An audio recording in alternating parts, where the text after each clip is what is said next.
Assalamualaikum warahmatullahi wabarakatuh. Minggu ini kita akan melanjutkan pembahasan bisnis plan yaitu tahap yang ketiga. Jadi langsung aja, apa itu? Yaitu what your potential revenue, atau apa sih pendapatan potensial dari bisnis kita.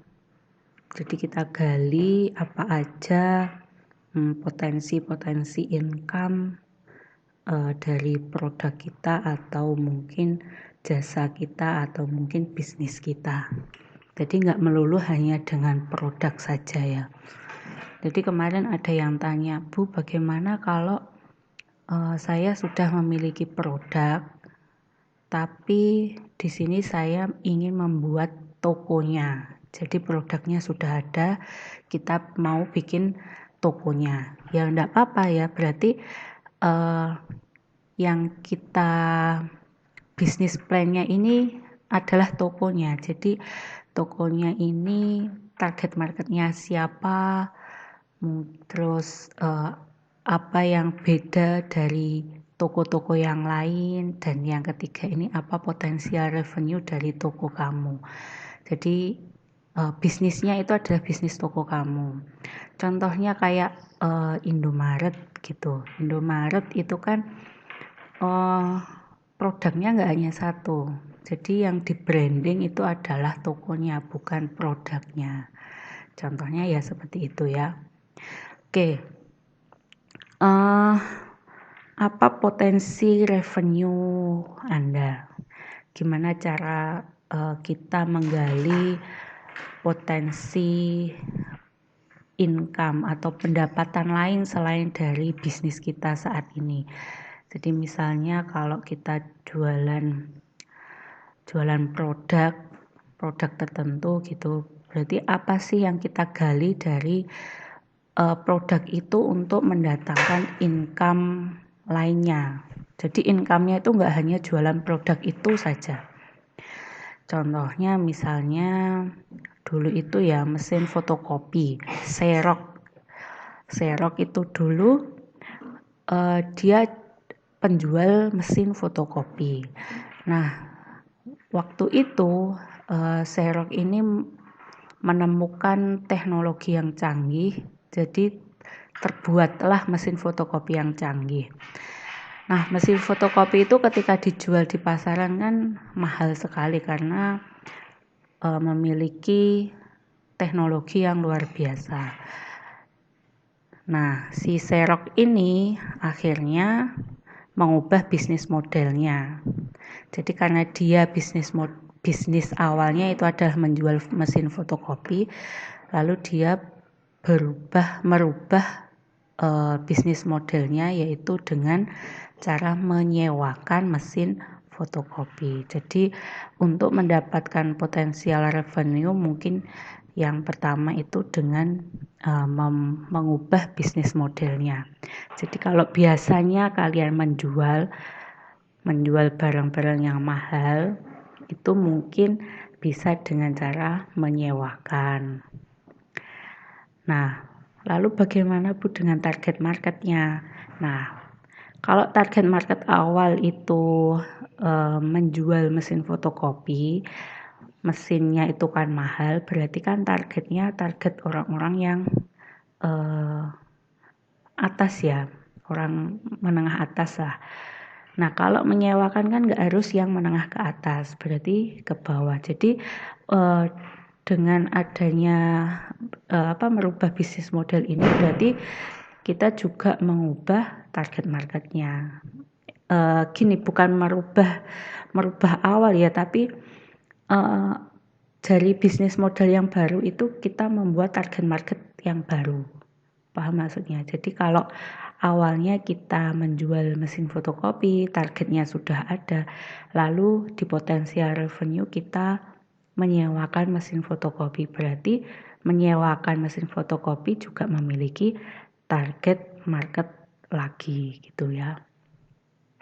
Nah, itu mengubah bisnis model. Bisa juga misalnya jualan koper.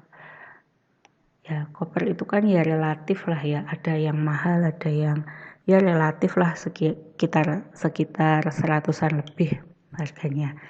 Nah, itu mungkin dari menjual koper untuk potensial revenue-nya dia menyewakan koper. Atau mungkin ada lagi dia jual apa itu? Mainan anak misalnya. Mainan anak itu kan ada yang mahal ya, yang kayak di pasar malam gitu, mandi bola misalnya. Nah, itu mungkin kalian juga menjual itu. Nah, potensial revenue-nya menyewakan.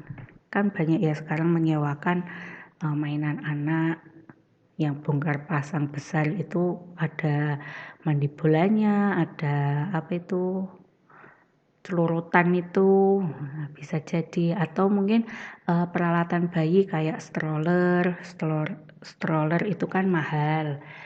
Nah, bisa jadi kita menyewakan. Jadi untuk potensial revenue yang pertama itu dengan membuat bisnis model yang baru, dari menjual bisa ke menyewakan misalnya. Ini contoh saja ya untuk bisnis model. Nah, yang kedua dari jenis produknya. Jadi misalnya, Bu, saya jualan kue kering misalnya. Kue keringnya ada 5 macam. Nah, berarti ya potensial revenue-nya ada 5 dari 5 jenis produk itu, kue kering itu tadi. Nah, namun di jenis kue kering itu harus ada apa itu, produk campainya. Jadi misalnya jualan kue kering.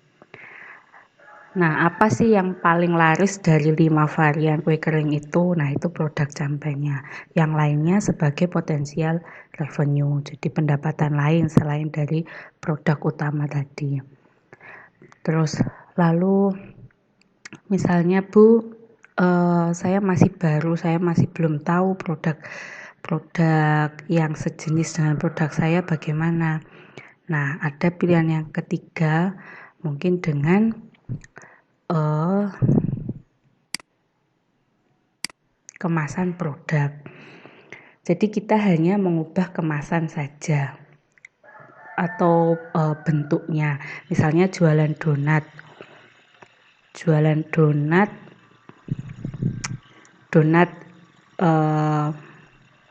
Toppingnya aja yang dirubah. Topping mungkin dengan meses saja, atau mungkin dengan keju saja, itu untuk yang menengah ke bawah. Lalu bentuk produk donat tadi dengan topping yang lain untuk target market yang lainnya. Jadi contohnya misalnya kita cari contoh donat dulu ya. Saya suka lihat di buat ide-ide desain itu biasanya saya suka lihat di Pinterest. Di misalnya cari donat ya. Donat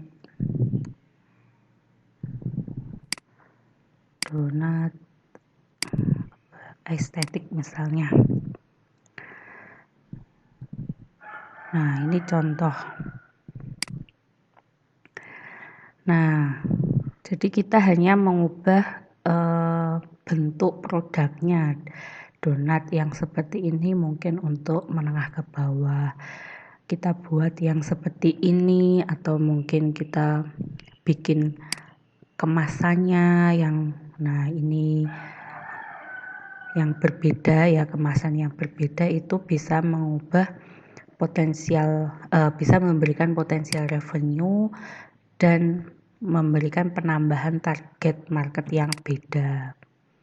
Jadi ini contoh untuk donat saja ya.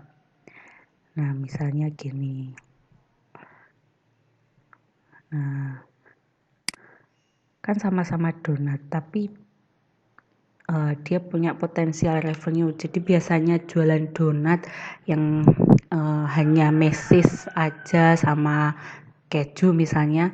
Nah, kita bikin potensial revenue dengan mengubah bentuknya dan kemasannya, misalnya dengan box seperti ini. Nah, ini kan juga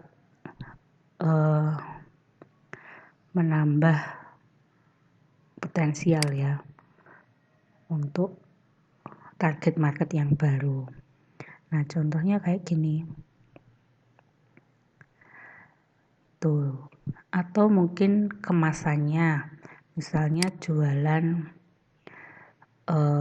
misalnya daster lah. Daster biasanya kemasannya hanya plastik ya. Nah, kita bikin brand baru, kita beri nama, kita kasih logo, terus kita kemas. Misalnya kemasannya apa namanya? Packaging misalnya, packaging.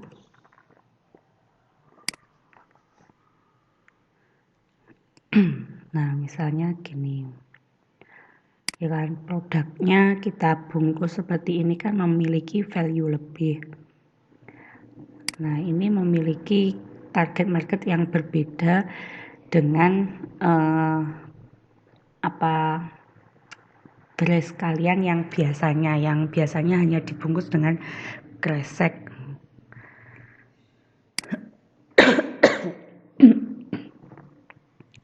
Nah, ini hanya contoh ya untuk kemasan. Kalian bisa melihat-lihat di Pinterest ini untuk mendapatkan ide konten, ide tema Instagram, ide apapun ada lah di Pinterest, insya Allah ya. Ini ide packaging. Ini buat packaging apa ya ini? Mie ya. Bagus ya. Unik. Nah, itu ya. Selanjutnya tadi sampai di kemasan ya. Selanjutnya yang terakhir mungkin dari size produk. Jadi misalnya kalau kalian jualan kue kering misalnya ya. Kue kering itu tadi kalian jual di toples yang sedang. Nah, potensial revenue-nya dari mana? Misalnya jualan nastar di toples yang sedang. Potensial revenue-nya kita upsize. Jadi toplesnya yang besar, yang jumbo, tapi dengan harga yang selisihnya tidak banyak dari yang sedang. Jadi orang akan memilih yang size besar. Jadi kita bikin produk campainya itu yang size jumbo. Kalau kalian lihat, saya sering lihat orang yang jualan martabak ya. Orang yang jualan martabak, misalnya istimewa, martabaknya istimewa 2 telur misalnya, 2 telur. Harganya berapa? 25.000. Nah, terus produk yang lainnya ada martabak istimewa 3 telur. Harganya 26.000. Nah, ini kalau kita lihat selisihnya berapa? Selisihnya hanya 1.000 kan? Nah, sedangkan saat ini selisihnya ada 1 telur. Nah, 1 telur itu berapa harganya? Apa mungkin harganya 1.000? Enggak kan, 1 telur itu kalau enggak ya harganya lebih lah 1.000. Jadi bisa dilihat kalau produk campainya itu yang ini. Jadi si konsumen itu pasti akan memilih, kalau saya ya, ya milihnya yang 3 telur. Nah, selisihnya aja cuma 1.000 perak. Ya kan? Nah, contoh lain misalnya kalau kalian ke Indomaret ya, di Indomaret itu kalau di bagian kasir misalnya kamu beli susu Milo misalnya. Beli satu Milo misalnya. Nah, ternyata sampai kasir Milonya harganya 5.000 misalnya.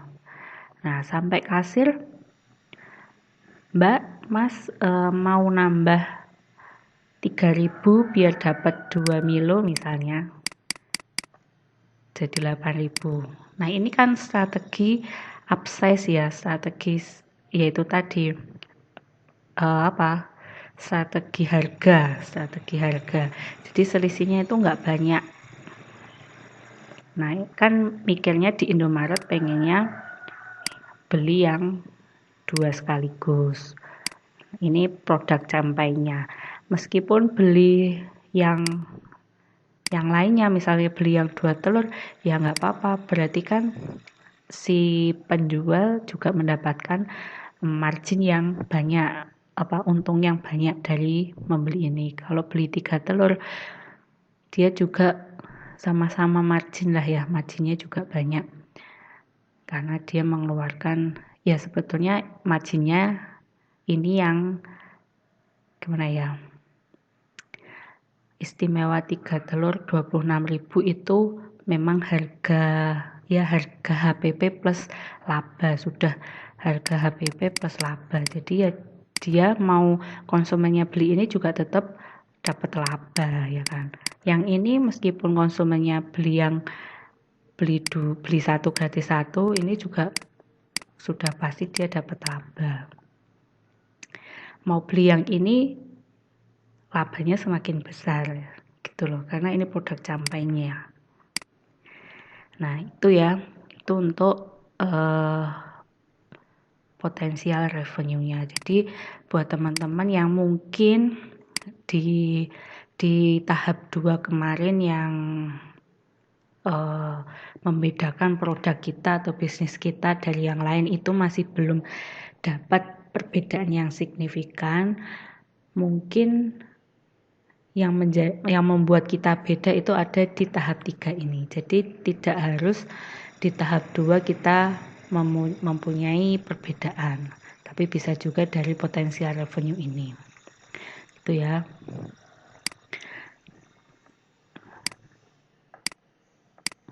Nah, lalu untuk yang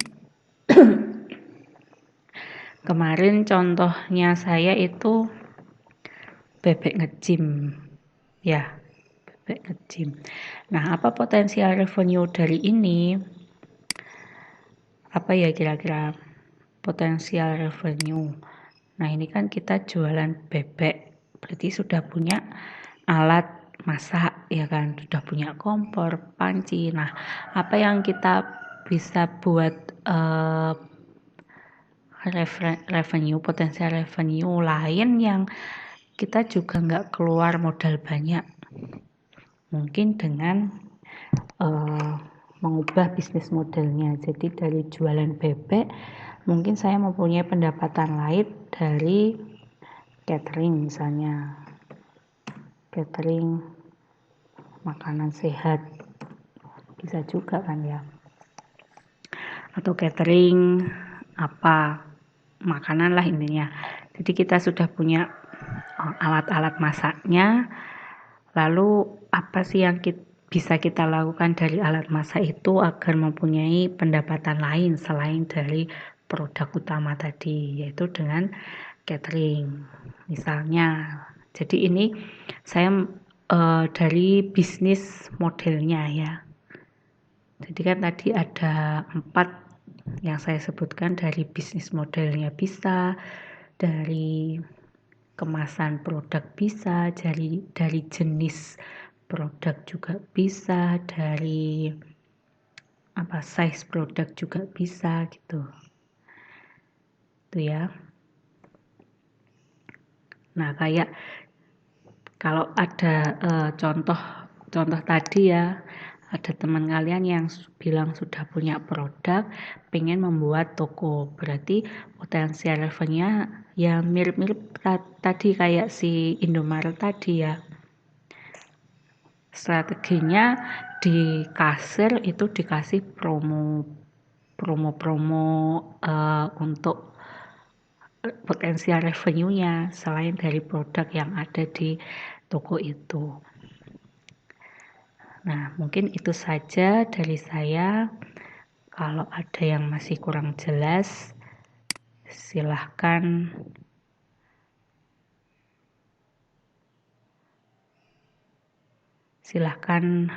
tanya lewat Japri atau mungkin dari di grup ya. Mungkin sekian dulu dari saya, kurang lebihnya mohon maaf. Wassalamualaikum warahmatullahi wabarakatuh.